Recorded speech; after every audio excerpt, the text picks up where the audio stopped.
contract quickly, though buyer activity dropped this past week. It's Friday, July 26, 2024. I'm Kimberly Barton, broker owner of Kinetic Realty, Maryland's indie boutique brokerage.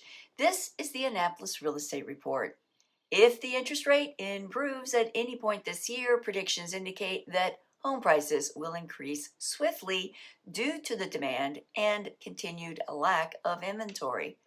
There are 151 homes for sale in Annapolis, with 16 coming soon. 33 hit the market over the past week.